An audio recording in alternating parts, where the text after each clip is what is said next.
afternoon, everyone. Thought I'd give you a bit of an update on the goats. I was just giving them some hay. So let's see how they're going and how their paddock's going.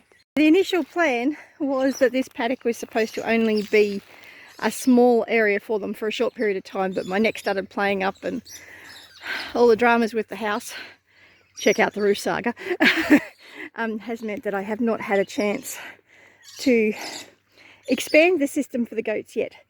So Nettie and Bruce and Marbella are still in this area and I'm still hand feeding them.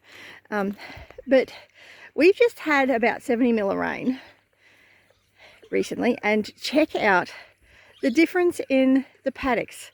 I mean, that's the area that's been overgrazed by the horses for decades. This is where the goats have been, and this was actually an area that was overgrazed by the horses as well. But I've had the goats in it since I put up the electric fence, which was, I'll try and put a video there if I remember. I have had the goats in this section as well. I mean, they were in there, but that's closer to the house, so that's a different story. And this paddock here has been laying fallow for quite a long time, like since we got the water tanks put in. If I remember, I'll put a card up there. So yeah, so really interesting. Like, I had this area that's green here, that's got some green, is where I have had the goats for times. But yeah, it's really, this bit where the goats have been is just recovering so quickly. Just a little bit of rain. I really need to get them moved though. I should be moving them every 3 days, but I just haven't got the paddock set up. And with my neck the way it's been lately, and with all the stuff with the house, I just haven't been up to putting these star pickets in, especially with the ground being so hard, because we hadn't had any rain. But now we've got rain, the ground should be softer, so it should be easier to get the star pickets in. So hopefully I'll be able to get some in. Here's hoping. But yeah, really excited about that. There's definitely some rejuvenating of the paddocks happening, which I'm just stoked about. Like, this area the goats were in for a reasonable amount of time, and look at how well this is coming back. I mean, it's coming back even better than that area is. But obviously it's had no goats on it at the moment. So I'm really looking forward to seeing how these paddocks are going to come up with having the animals being moved and regularly and getting time to rest and rejuvenate.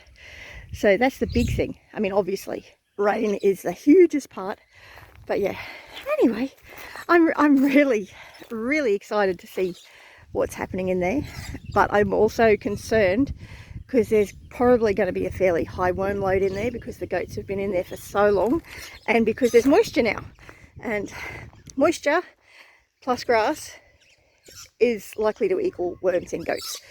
Because if there's enough moisture in the air, then the worms can actually live just on the grass, so their life cycle can be completed on the grass, which is why it's so very important to rotationally graze your goats. But yes, so that's these little ones. Let's check on the two girls that I've been moving around in the other area. They're still on chains, but it's the only way I could think of to actually wean these two babies. Because I did have them separated for 3 months, I think it was. It may have been 4 months actually. But they started feeding again when I put Laura back in there. So anyway, let's check on the other two. Okay, so this is the area that the two girls are in. So my two goats that I'm milking. I've got Laura over there somewhere and Mary's over there. I had Laura here in this area in an electric fence setup when she was kidding. So when she had the babies that I just showed you before. And this is also where the grapevine trellises are as well. And so this whole area was very similar to that patch of grass there. And I've been moving the goats along, and the goats have been chomping it down, and then I go over with it with the lawnmower. So I'll get a little bit closer and show you what it looks like after the girls have gone through an area. I had Laura here a couple of days ago. She was up in this section cleaning out this part, She's done a very good job. She's now down there. And Mary is here. I'm just about to move her. So I'm going to pop her in underneath that lovely tree. So she has cleaned that area up beautifully. But look at how well this is all growing back. It is just lovely. And you can see the difference with the areas that the goats haven't chomped in, that it just hasn't recovered as nicely.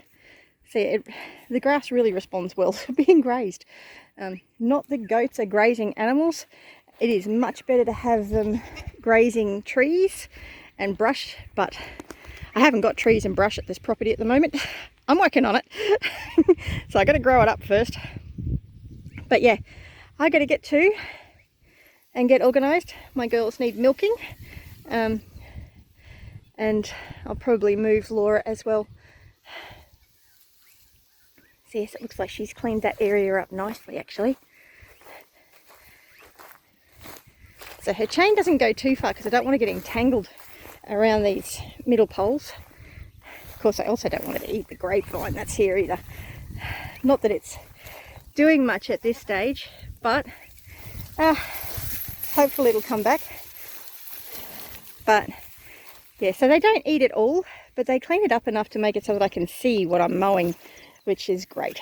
And it just helps to supplement their feed as well, because they're getting given biscuits of hay, of some good grassy lucerne, which they love. So yes, anyway, you have a great day. Thanks for watching, and remember to like the video and subscribe to the channel. It's free to do so. And hit that little notification bell to catch up with everything that's happening on the homestead. Have a great one. Bless you.